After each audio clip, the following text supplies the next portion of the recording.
As we sit here today, watching what's happening in the wrestling landscape, there's WWE cooking on all cylinders. Shows are selling out months in advance. I'm on a waiting list, desperate to get an Elimination Chamber ticket and be one of the 75,000 in the stadium in Perth for Elimination Chamber. Kevin's got his Royal Rumble tickets. You've got shows in a month, 2 months, SmackDowns, house shows, having extra tickets being added because they're selling out. That's WWE. Meanwhile, in AEW, we've discussed some of this already, Kevin. We've discussed the buy one, get one free tickets. We've discussed the new era and Adam Copeland and all this. Today, we are definitively tripling down on all of it. There's a bunch of stuff we're going to go through. Should be around 50-ish minutes today, hopefully, just to the point. This is what you need to know.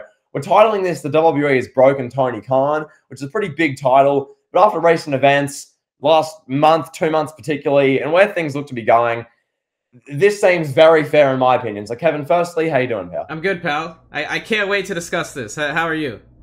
I'm good. I'm good. Some will say there's going to be a hit job on Tony Khan. I wouldn't say so. The questions we got are outrageous and fair and justified, as we'll get to. But Kevin, we're just gonna cut to the chase here. This past week on Dynamite, we were gifted with Ric Flair on AEW. Now, that sounds like a sentence I'd be saying about TNA Impact in 2012, a sentence I'd be saying about WWE in 2019, WWE in 2021. But we're saying it about AEW. So, Kevin, you've watched the segment. Just generally, give us your reaction to the segment and just your thoughts on Ric Flair being in the main storyline in AEW going into 2024. So, I'm watching this, and I'm like, okay, this is Sting. What a legend. All right. Oh, here comes Ric Flair. Richard Flair. A man with a ton of allegations against him. Tons of crazy stories. A man who has been there, done it all. A legend of this business. Somebody that we both had in the Mount Rushmore range when we did our top 50 of all time professional wrestlers. You had him 5, I had him 2. This is the second greatest wrestler of all time, in my opinion. Carry on. Yeah, he's objectively top 5. Objectively, pal. So here's the thing, right? TNA Impact, they went on like a 3, was it 3? Yeah, they were around for 3-4 years. They brought in Kurt Angle. That was a big splash. And then they brought in Hogan and Bischoff, and everything just went off the rails. And that was it. Then you had Hogan, Bischoff, Flair running wild, Sting, RVD, Scott Steiner, Booker T. It was just like all ex-WWE guys in TNA. And that's where we are now with AEW. AEW, they kind of went on the same kind of path that Impact did. They started out hot, fresh. They brought in Punk, a big splash, big star signing. And then Tony Khan fired Punk because he put Luke Perry's son in a headlock and a monitor fell and he was scared for his life. So Tony Khan fired him with cause. And then to fix that, because Tony Khan was like, oh man, I don't need CM Punk, I got Adam Copeland. Brings in Adam Copeland. Quickly, he finds out that Adam Copeland, he's not built, at this stage in his career, he's not built to run a company, to be the face of a company. He's similar to Jericho. And let's be honest, Edge, Jericho, those guys, they were great in WWE, great hands, great coils in the machine, but they are not top guys, So now he's scrambling now just to get any kind of attention. He has Sting announced his retirement. They're pimping out Sting's retirement to try to get people's interest to draw whatever they want to draw, YouTube numbers, the demographic. I'm not sure what they're going for. Now to further the pimping of Sting's retirement, Ric Flair comes out. And he's like, oh, I'm going to be with you this whole run, pal. I'm going to be with you up until Revolution 2024 for your retirement. So now AEW's new era is Ric Flair, Sting, and Adam Copeland. That's the new era. Yeah, that RVD was on the show at 53. The Hardy Boys had a match. Yeah, the Hardy Boys, it's just all the old action figures getting dusted off the shelf, throw them in the ring and just have a fight. That's kind of where we are now, and seeing Ric Flair, I didn't even really have any thoughts about it, honestly. I know I'm kind of dodging that question because I just don't know what to say. What is there to say? Ric Flair came out, cut a pretty good promo, and that's fine. It's not going to change my life. It's not going to make me want to watch wrestling or watch AEW more than I already do, which is not a lot. I'm not gonna be like, oh yeah, I gotta be home on Wednesday night, 8 o'clock. Gotta catch that Ric Flair promo next week. It's not doing it for me. The AEW is completely just driven off the rails on what they were, like this whole counterculture thing. But yeah, that's all I got. Well, Kevin, I'll double down on the segment itself. So I was watching this, and we've had these discussions for months about how, I mean, the positioning of these legends, because you've got this segment where you've got Tony Schiavone, Sting, Ric Flair, and Christian, who are all well-established, well-tenured wrestlers. And they've got these other guys. You've got Darby Allin's in the ring, sort of just standing there. Luchasaurus was, being a lackey for Christian during his promo. And I guess the thinking, and what we've been told from some comments and just generally some feedback, is that I guess that makes Luchasaurus, Darby Allin, those guys seem more important. I don't know. I watched this segment and I was like, how? Exactly. I'm watching it going, okay, so Sting's 64 and announcing his retirement, and he's going to retire in a few months. Tony Schiavone, who's been around since the dawn of time. Ric Flair, who's 74 but sounds 110. He sounds like he's beyond death. He sounds that old. And as we know with Ric Flair, his lifestyle the last 55 years, he's lived about 4 lives in one. So Ric Flair, he's done that much. There's allegations, but beyond that, there's a legendary career, yada, yada. He sounds legitimately unwell. He sounds that old. He's 74. He should not be on television. He just should not be. No. That's the simple point. If Ric Flair's last match wasn't enough to tell you this guy is just done, no more of Ric Flair, I guess that was enough for Tony Khan, because Tony Khan thought, I'm going to pick up the phone and call Ric Flair, who, Kevin, I thought, was it him or was it Hulk Hogan or was it both who were banned from AEW like 2 years ago? Was that a thing, I thought Flair was, because there was rumors that Flair was going to present the AEW title at the first Double or Nothing, but they ended up getting Bret Hart. But nevertheless, I'm going to ask you this question. Serious question now. We're getting very serious here. That's what we do. We're a serious professional wrestling podcast. Has Ric Flair's appearance in AEW dropped him on your all-time ranking list? And he was number 2. You had him right there behind Terry Bollea. You got Steve Austin at 3. Yep. Did an AEW intern creating a graphic with Ric Flair on it for appearing on Dynamite next week? Did that affect where he's ranked all time? Kevin, I'll say this. I ranked Ric Flair at number 2 with everything we know about Ric Flair's last match, with the TNA run that just was awful, with his tour against Hulk Hogan where they're having matches and they're both like 60 in 2010. I ranked Ric Flair at number 2 through all that. This one segment isn't enough to drop him alone, but I have the feeling after this 4-month run where he's going to appear most weeks by the sounds of it, alongside Sting, alongside Darby Allin, alongside Tony Schiavone, in this feud against Christian, Luchasaurus, and whatever the hell they're doing, I've got a feeling Ric Flair is going to be out of the Mount Rushmore, because I had him number 2. This could well drop him, in my honest, objective eyes, below Stone Cold Steve Austin, below John Cena. Wow. This could well move The Undertaker, Mark Calloway up to the 4th spot and Ric Flair down to 5 like you had. Something similar like that. Because, Kevin, I watched that segment alone. I was like, oh, my God. I was sitting there. It was 12 minutes. I watched this segment 3 times because I'm sitting there thinking, what the F am I watching? I won't use the F word I use there, but I was saying it out loud. I'm like, what am I watching? Christian Cage was the saving grace of it, because Christian is just the best thing AEW has going on. I think near enough objectively now. He's just carrying this segment, making this mess seem entertaining. MJF, and just real quick on MJF, the world champion, they're doing MJF versus Kenny Omega like today or yesterday, or like they're just doing that match. It's on a Collision tonight. That's just happening. Yeah. Because, okay, I figured that match is like one of the biggest ones you could do. I would have figured. And world champion MJF versus Kenny Omega. Well, that tells you that Kenny Omega's washed. That's all it is. Kenny Omega doesn't believe in himself, I guess, at this point, to have a match at a big pay-per-view. That's what I get from it. But just to stay on this Flair ranking thing for a moment, then we'll go to the next question. Yeah. I have Flair at number 5 for all those things you mentioned. The TNA run, the last match, all the things that he's done the past, like, what? Since he retired? Yeah, the past 15 years since he retired. Yeah. If he had left his career in 2008, WrestleMania 24, he'd be top 3 all time for me. You know? Yeah. It'd be Hogan, Austin, Flair. But you stay around too long, like, that's got to count for something, you know? Yeah. Like, he's 74, still making appearances, which is cool. You know, I mean, Steve Austin, Undertaker, The Rock, all those guys will be making appearances till they're dead. You know, so I'm not gonna penalize Flair for cutting a promo on AEW. This doesn't do anything for me yet.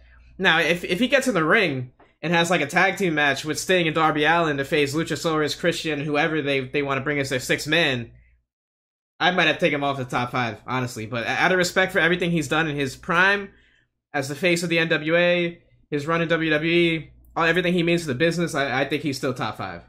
And well, Kevin, one more thing on that before we move on.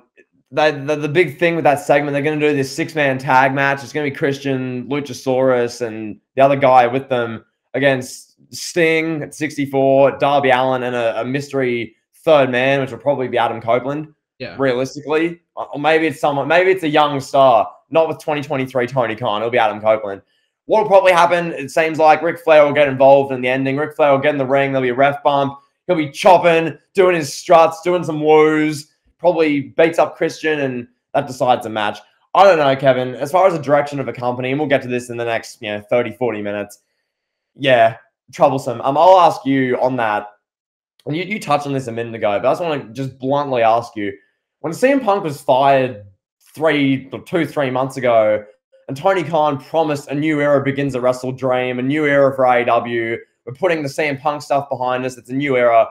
Could you have imagined that what he meant by that was Adam Copeland at 49, not even Edge, Adam Copeland, and Ric Flair at 74 involved in the main storyline?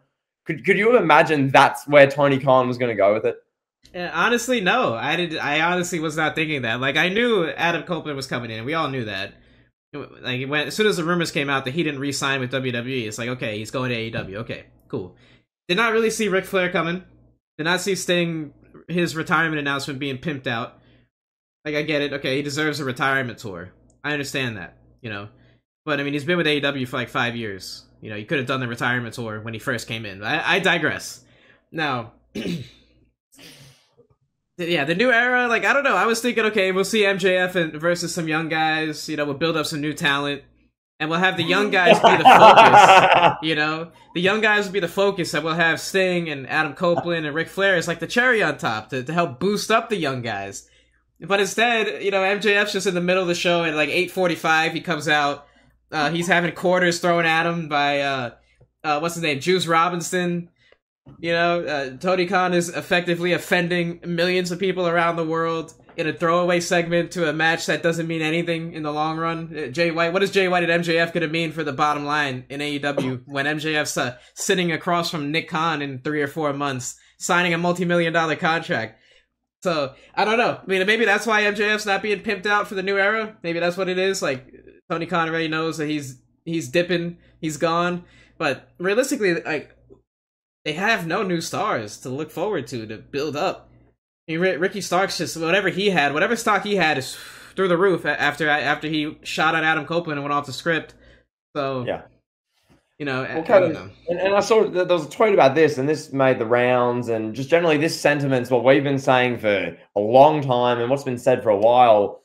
We earlier discussed who are the main really focuses of Dynamite realistically, and for this one, Ric Flair, Sting, Adam Copeland generally now, Christian Cage, although he deserves, he's genuinely really good, Rob Van Dam, the Hardy Boys getting tag team, like, primetime matches in 2023. What about the guys who I thought they were pushing? I mean, a guy like, Daniel Garcia, is he Dwayne The Rock Johnson? No, but is he a younger talent, someone who was getting pushed or getting some TV time and now hasn't had a singles match on Dynamite since May?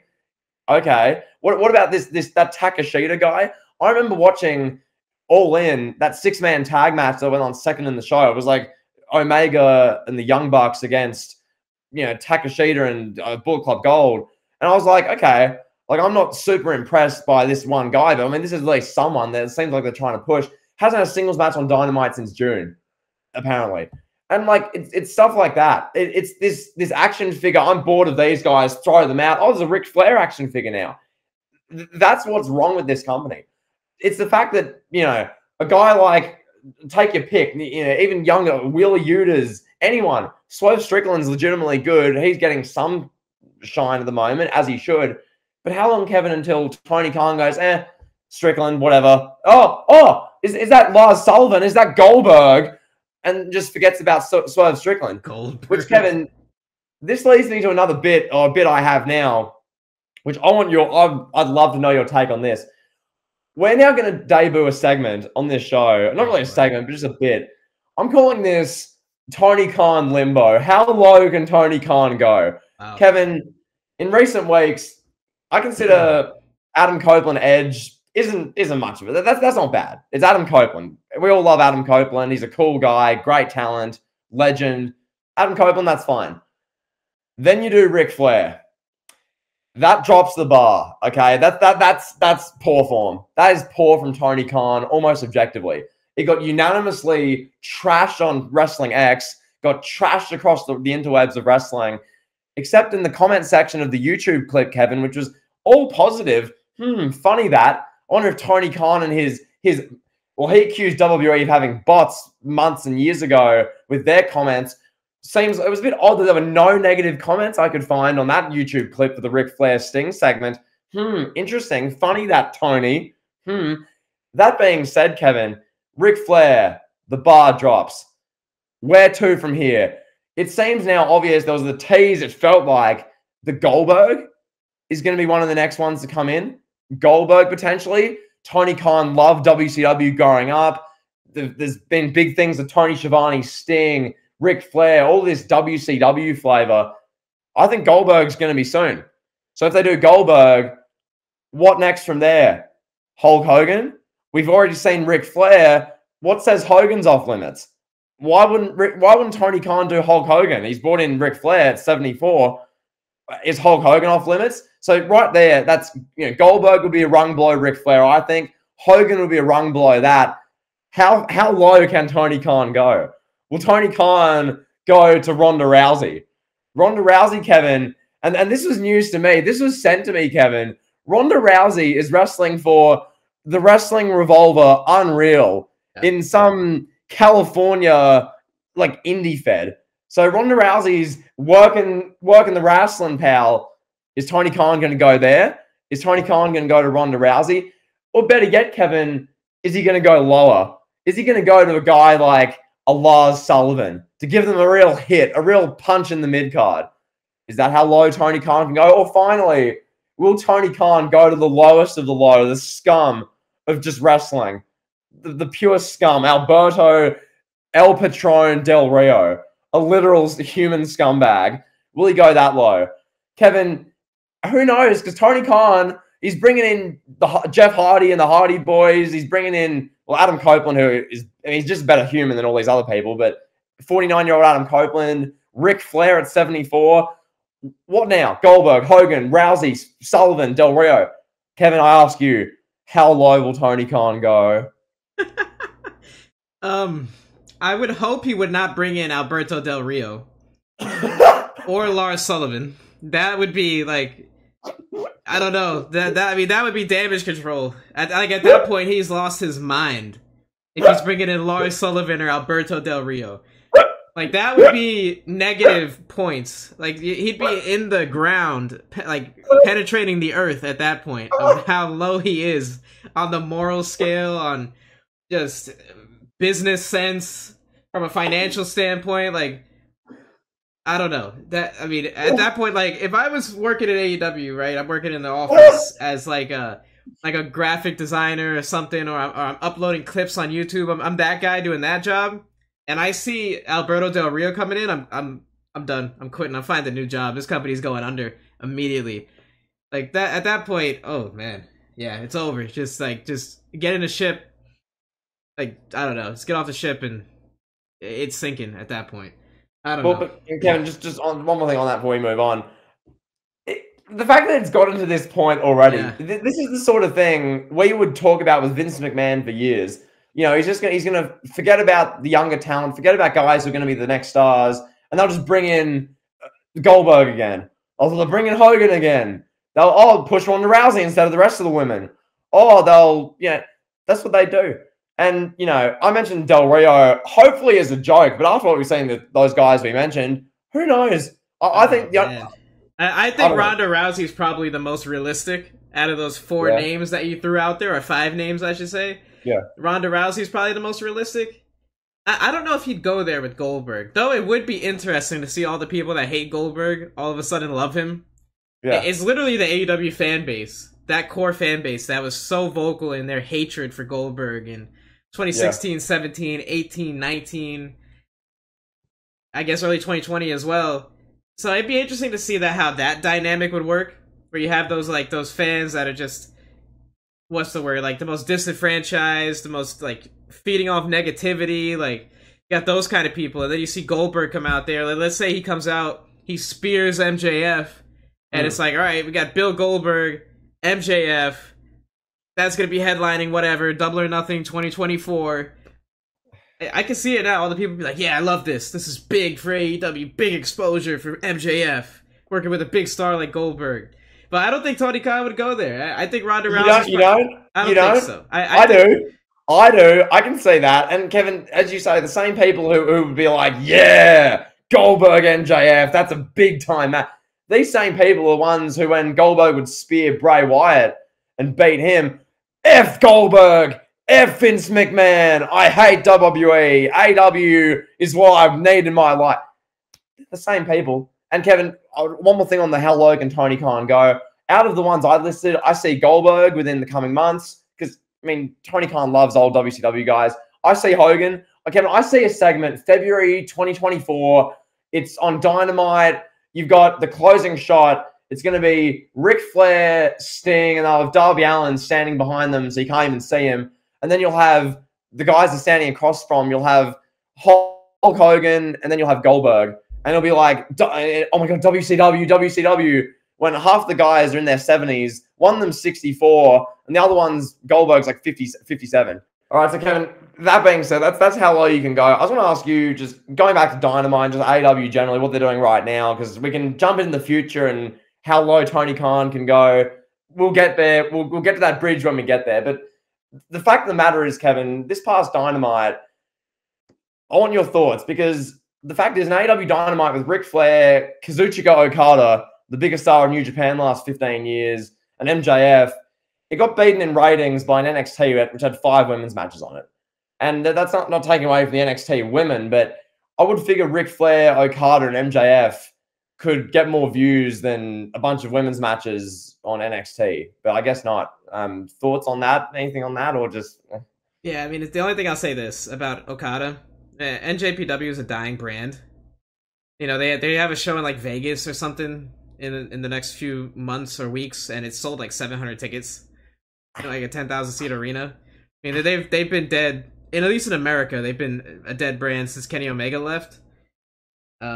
So Okada, I mean, putting him up there with like Flair and MJF is like ratings getters. Not at this stage. Like 2020, yeah, Okada would have been a big deal. Okada would have popped a decent rating. But I'm not all that surprised right now. NXT is putting on a good product. That's just what it is. AEW is not at the moment. They're not putting on a good product. So yeah, I'll just leave it at I'll just say that. one thing on that, because it sort of just is what it is. Like it wasn't like it was a landslide or Yeah, anything, but it was like NXT got more views, and that it's it just weird. shouldn't. Yeah, it's just It weird. just the fact of the matter is, you watch Dynamite, and they're in these big arenas. They got these big names, these wrestlers who've made it in wrestling, or guys like MJF who within 2 years will be main eventing SummerSlams, like that sort of thing. And you're watching and going, oh, and then you turn to NXT, which yes is a much better product, just objectively. But you know, it's in a much smaller arena. A bunch of the wrestlers you barely know. They're very new. They're still learning wrestling generally, and that's just beating in ratings, which is just, it's a testament to NXT, what Shawn Michaels and the crew are doing there. Which I just want to say one more thing. Becky Lynch was, had the big title match, Halloween Havoc. I want to say with Becky Lynch, we mentioned the Ric Flair thing earlier, as far as our placings for Ric Flair all the time. Do I change my placing yet? I don't think he's going to drop for you. You had him 5. I had Ric Flair 2. He's probably going to drop at this rate. But as far as Becky Lynch, Kevin, I'd like to change one thing about my top 50. I like to put Becky Lynch in to the top 50. I'd like to take out Jerry Lawler. Just for me, I was thinking about this. The impact Becky Lynch has had. She's the greatest female wrestler of the modern era. And there are certain segments of the audience who have had a hit job campaign on Becky Lynch for years. Were there things about her on the 2K20 cover or bits of her 2019 run that are a bit yeah. But you look at as a whole body of work, she has the wrestling ability of, I mean, like a Sasha Banks who everyone loved. She has that wrestling ability. She wasn't forced the same way that Charlotte was or some of these other Charlotte women. Charlotte is Still forced. is. It's been like a decade. Still is. Sorry, pardon me. And just generally, year after year now, there's just a great body of work. I mean, the Belair stuff, this NXT run has been great. She's wrestled near enough everybody, and there's still matches to come against Rhea Ripley. There'll be a Jade Cargill thing. There's a lot to like, and I just think, it's fair. I'll put her into the top 50 personally. I think she's had more of a legacy all time than someone like, this is the thing, Becky Lynch or Lita, who do you take all time? Becky's done more, I'd say, for being remembered for good, if you know what I'm saying. Lita, there's a lot of things about her being a slut sort of thing, which is a bit, don't know about that. This being said, Kevin, I'm putting Becky Lynch into the top 50, and yeah, her NXT stuff, it's been good putting over the future. Very unselfish of her. A lot of wrestlers wouldn't do this, and she's done good things for this brand. Now this brand's beating AEW in ratings most weeks. Is it all because of her? No. But is she a big part of the women's side of it? Yes. And transitioning with the women, Kevin, AEW's women. Oh boy. I'll just get your opinion. How's AEW going with their women? Well, Thunder Rosa had some choice words, to say the least. I don't know how to. I'm trying to be tippy-toey about this. I want to be very careful in how I address this situation with Thunder Rosa. Well, Thunder Rosa was nearly bullied out of the company by Adam Cole's fiance and her clique and all the Elite's friends and all that.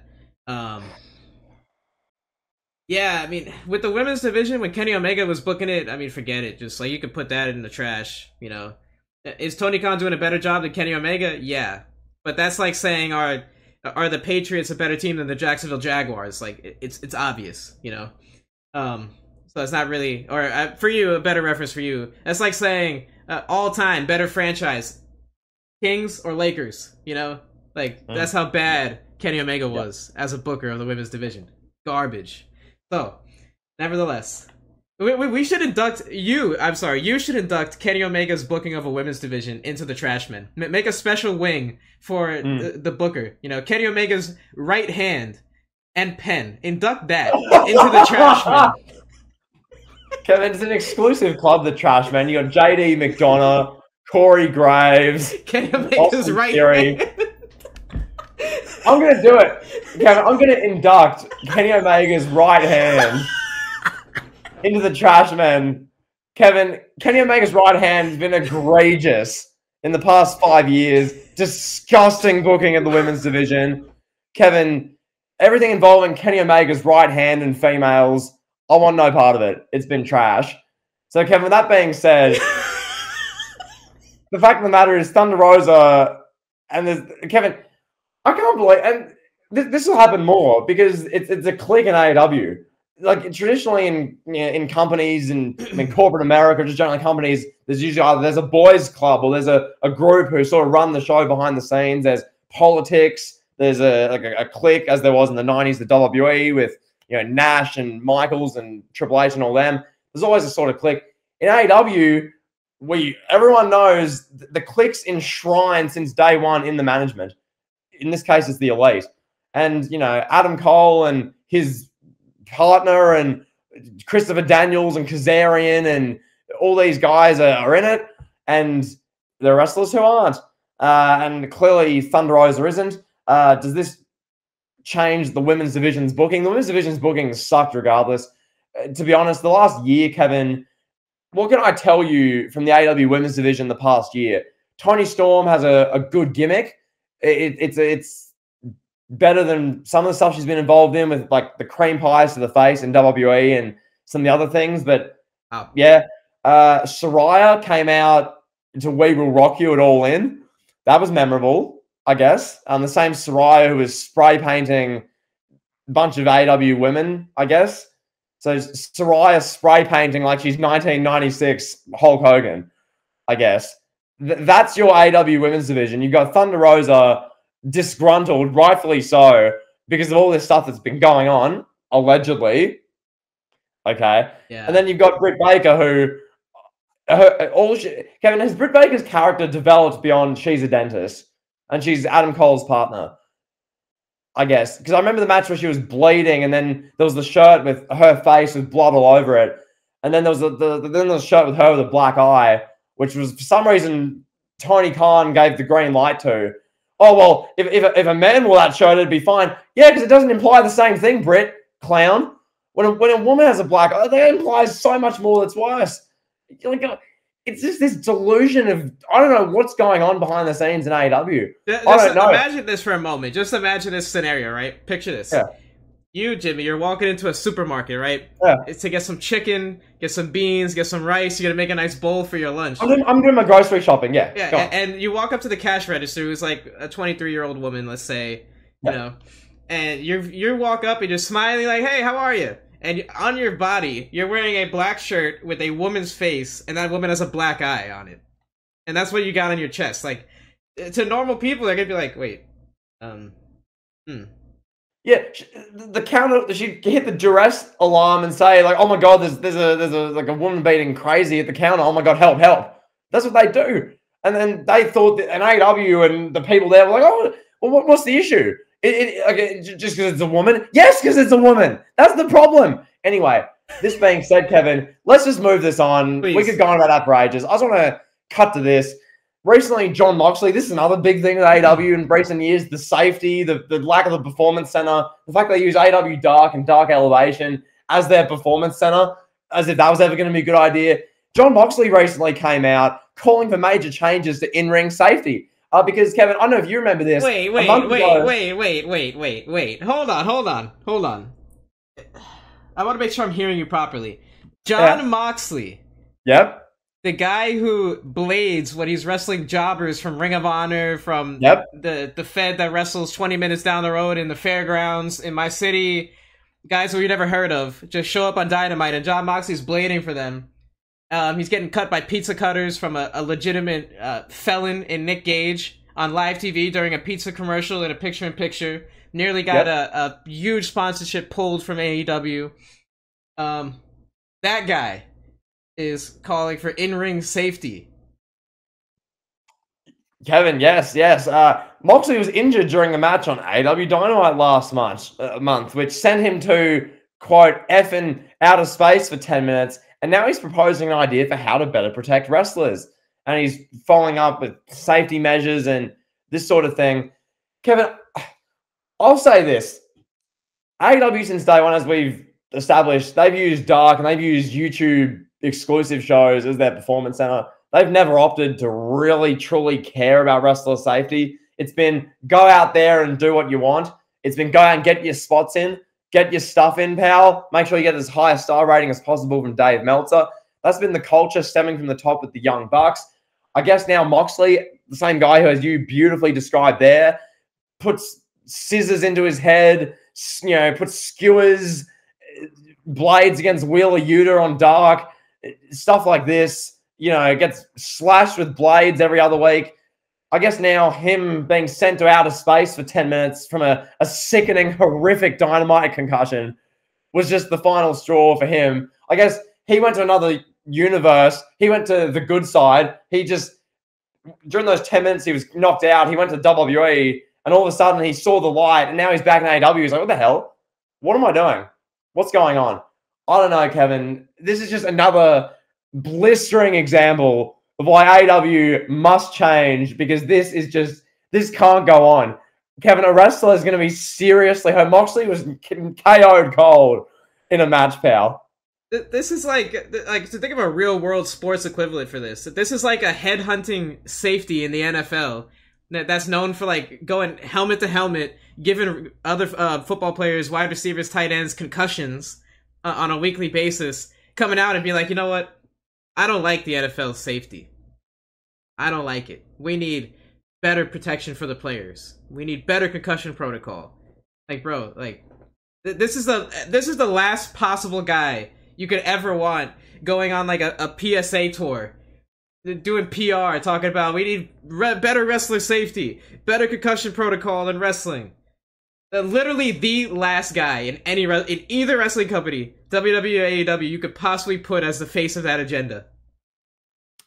Kevin, and this is the same as the bad boy Detroit Pistons, the ones who you go for a layup and Bill Laimbeer would elbow you with the point of his elbow to the face and KO you, or you'd go up and Sally or Rodman would slam you to the ground. It's like the bad boy Pistons demanding a safer NBA and demanding the rules are more soft.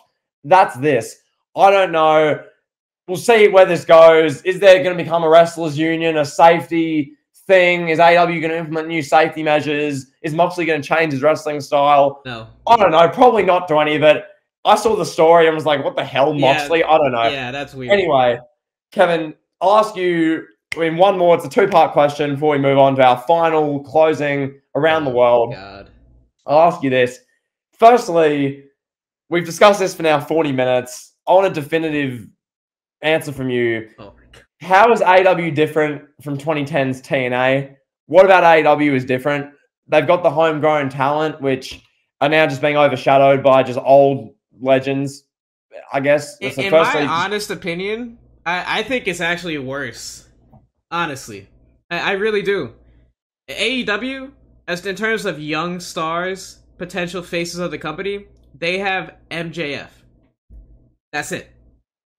TNA had Bobby Roode. They had AJ Styles, Samoa Joe, Austin Aries, Christopher Daniels.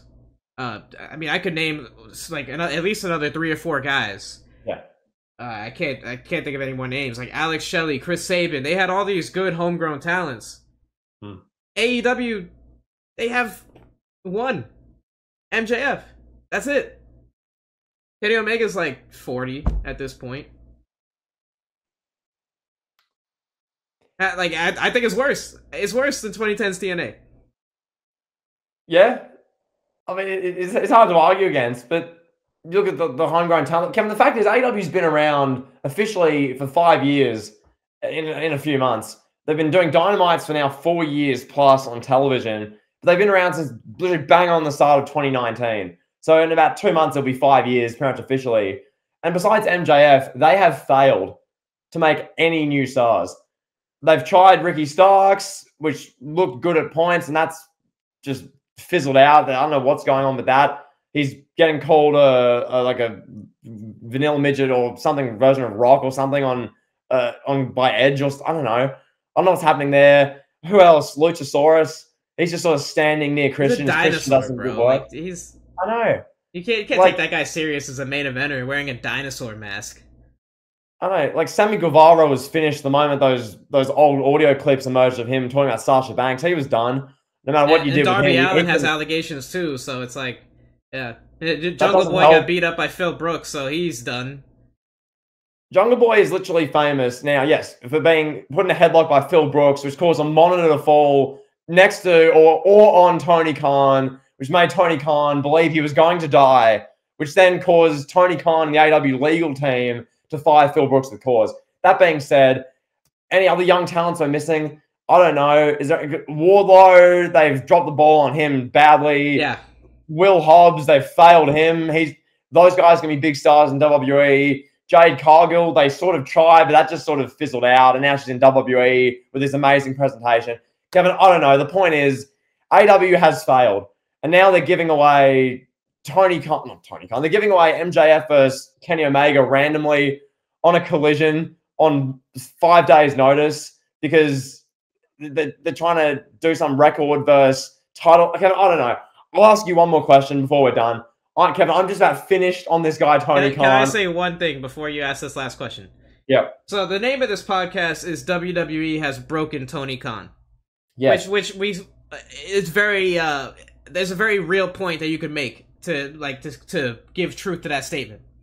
WWE has indeed broken Tony Khan. The Undertaker and John Cena defeating AEW Title Tuesday in the ratings sent Tony Khan a spiral in levels that we've never seen him spiral to before. I just want to say this. Has Tony Khan broken Tony Khan? Like, were we always destined to get to this point? When you give a diehard wrestling fan who, like, if you strip away everything that he is, you strip away Daddy's money. Tony Khan is a wrestling fan, like a lot of the other diehard AEW fans. Someone that would be using a fake account, insulting people on Twitter and Reddit. That's what Tony Khan would be doing if he wasn't rich. Yeah. You know? So you give someone with that mindset $1 billion and say, hey, go make a wrestling company. Like, could it have gone any other way? Like, could you have seen this going well? I just think, I mean, yes, you make a great point, but seeing this play out is just so confronting. It's just weird. This is, I mean, you know, because as is the case with life generally, when AEW was on top, per se, and all the internet momentum was for them for 3 and a bit years, their honeymoon phase. If you even said something they did was okay, you were branded a hater, your opinion didn't count anymore, you knew nothing, F you, you're a WWE tribalist for just saying, I think this booking could have been done better, or why do they do this instead of that? Even objective questions for 3 years were branded as hate by Tony Khan and everyone who was a fan. Then when the tides turn, and when WWE is firing on all cylinders, booking great shows, sellouts for months, everything, Tony Khan reveals his true colors. He's just another guy on Wrestling X with 45 followers and a profile pic, you know, no profile picture, sending toxic tribalist wrestling tweets. Only Tony Khan has 1 point something million and runs the company. Yeah. You bang on. But Kevin, one more thing. I've just got a blistering way of wording this. Oh, boy. I've got to ask you, Kevin. Oh, man. Is the following statement fair? AEW is a soulless, unsafe, high-production indie that's run by a rich kid's son who doesn't have a leadership trait in his body. Is that a fair way of describing all-elite wrestling after 5 years? That's tough. That's very strongly worded. And if so, which part of that statement would you change? Because I think every part of that is bang on. Anyway. Well, I mean, if you want me to dissect the anatomy of that sentence, yeah, please do. I think soulless is a little confronting. Maybe you could change that to something a little safer. What's their identity? Because once Vince McMahon was out of the E, they've had nothing. Their main thing was, we're not Vince McMahon. What do they have now? Your TNA Impact 2013, but worse. Wow, real compelling, Tony. Yeah, I think everything else is pretty bang on. Honestly, I mean, the rich kid's son who doesn't have a leadership trait in his body. Yeah, I mean, that was on full display with the way the CM Punk thing was handled. Yeah. I mean, Vince McMahon would have been out there on Dynamite and be like, "Oh, damn it, Phil screwed Phil, pal." So yeah, that's fair. I think we're done here. I think we buried AEW and Tony Khan enough. Get the globe out, pal. It's time to go around the world. Finally, I feel like I say this every time. I don't want to address AEW in another podcast for a while. Yeah. But every time we say that, give it 2 weeks, and they'll have done like 4 new things that boggle your mind and make your WTF. What's going on? So hopefully we don't need to do another AEW show for a while. We can just focus on WWE. Even if something else does happen, I don't want to do another show. Like if in 3 weeks Del Rio's in the Impact Zone, I'm not doing another podcast about AEW. I don't care. Yeah, we'll do our like Survivor Series 2002, our retros, whatever. Anyway, time to go around the world, pal. Where are we going, pal? Where are we going? Well, Kevin, we're stopping in Phoenix, Arizona, if I can find it, right about there, because my Diamondbacks, who I was trashed for years. Oh, they're the worst team in the MLB. Well, Jimmy, why do you pick them for a sports team? Jimmy, the Diamondbacks suck. They're in the World Series, Kevin! Question for you. Can you name, without looking it up on the internet, can you name 3 Arizona Diamondbacks legends? That's not the point. The point is I support the team, and they're in the World Series. I was trashed for years. 3 years ago, I sat down and said, which MLB team will I support? I looked at the standings. I knew you supported the Mets. I was like, do I support the Mets? Kevin likes them. They're decent, maybe a bit good. Not great, but decent. Do I support them? No. The Mets suck. I'm going to support the Diamondbacks. I'm going to day one Diamondback. Kevin, I'm like Jimmy Uso. I'm down since day one, minus the DUIs. I supported them from the moment they were rock bottom. Kevin, they were rock bottom like Dwayne Johnson's finisher. And I said to myself, that's the team Jimmy's going to support. That's the team I'm going to put my stock into. And by God, Kevin, 3 years later we sit here. They got screwed out of Game 1 of the World Series. They were leading that game most of the second half. Screwed? But then they were done over. Kevin, I expect, I demand. He threw a tomato can to Aroldis Garcia, and Aroldis Garcia smashed it into the third row. Like, come on. Kevin! You're destroying my narrative. The point being, give it 6 games. It shouldn't take that many. It should only take another 4 or 5. The Arizona Diamondbacks will be lifting the World Series up. They will be the champions. I've been a fan since day one, since they sucked. I've sat here looking at the Diamondbacks record going, oh, they're 44-79. Worst record in the MLB. Oh, they lost that game 11-1. They lost that game 9-0. Oh, well, I'll support them through and through. And this year, they're in the World Series. And they're going to win the damn thing, Kevin. And there's no damn thing you can say about it. Your Mets, pay $300+ million. It's my turn. For luxury tax. It's my turn. Pal, it's October 28th as we're recording this. It's Halloween weekend. Are you going to be Skip Bayless tonight at a Halloween party? I mean, you got the bit down to a T. You're doing a Skip Bayless impression right now for us all. Are you gonna dress up as him tonight? You're gonna put on a Dak Prescott jersey and then in the middle of the Halloween party take it off and throw it in the trash for the 18th time? However many times he's thrown a Dak Prescott jersey. Yeah, he has done that like a million times. You're bang on with that. No, but Kevin, I'm just so impressed by the Arizona Diamondbacks. I'm proud as a fan. You still can't name 3 Diamondbacks legends. Kevin, the point isn't me naming players. It's the fact that I've supported that franchise. I live, eat, breathe Diamondback. And Kevin, that being said, speaking of sports teams, I need the Diamondbacks right now because the other sports teams I stick by through and through. They suck through and through. The Chicago Bulls last night had the worst game of the NBA I've ever seen against the Toronto Raptors in Chicago. Kevin, the score was 42-23 with 2 minutes left in the second quarter. The Bulls blew a 20-point lead at home and then were down 20 points in the fourth quarter. Then the Raptors blew a 20-point lead. And then there was like 15 turnovers in overtime, and then the Bulls end up winning. It felt like a loss. And the Tennessee Titans suck. So, Kevin, I need the Diamondbacks right now. The Diamondbacks are the best team in sports. Cop that. Hold on. Okay. I was going to say, I don't want to get lost in basketball. We got to stay on baseball for a moment. Yeah. The Diamondbacks are actually a great story. It's actually like legitimately good baseball story to see them in the World Series. And I'm so glad. I'm rooting for them because they beat the Phillies. So they knocked the Phillies out.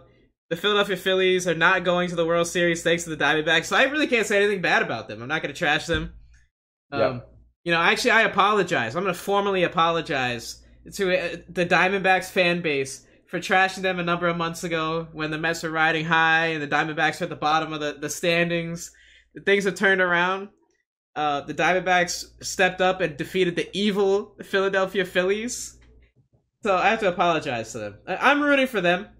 I don't know. I wouldn't say I'm rooting for them to win. I don't really have a dog in the fight. Like, I like the Rangers. Corey Seager's great. I don't like the Rangers. The Rangers suck. Yeah. I mean, I can't offer this. This is silly, but it's a great World Series. Last night's game was amazing. So, yeah. But I formally apologize to the Diamondbacks fans, pal. Kevin, it's got to be said. You asked me name players. I'll just say this. My favorite Diamondback is Kyle Nelson. Like, that guy is a baller, shot caller. And Kevin, one more thing. I was going to say to you before we get out of here, close this podcast. This has been a blistering podcast. This has been 50 minutes, all killer, no filler. Yep. Some scathing rants, which, as I said, hopefully we don't have to address for months because I'm sick of talking about this clown over in AEW. But Kevin, with this being said, I've got one more thing to say to you, pal. Are you ready? Kevin, you know what they say, when it comes crashing down and it hurts inside, finish the sentence for me, pal. Oh, man. No, all right. Now you got to take a stand and don't hurt to hide, pal. All right. This is a late hate. Stop. That's enough. Let me take your microphone. That's enough. You're going to get us canceled. Somebody cut his live mic, pal. Next week around the world, we'll talk more NBA. We got to get there because I want to address the Chicago Bulls franchise being cheap and trading away DeMar DeRozan to avoid paying luxury taxes. I just want to talk about Chicago sports in general. I want to have a ruthless conversation about all of Chicago's sports teams. But yeah, we're out of here. We'll talk to you guys in the next one. Peace. Easy. Peace.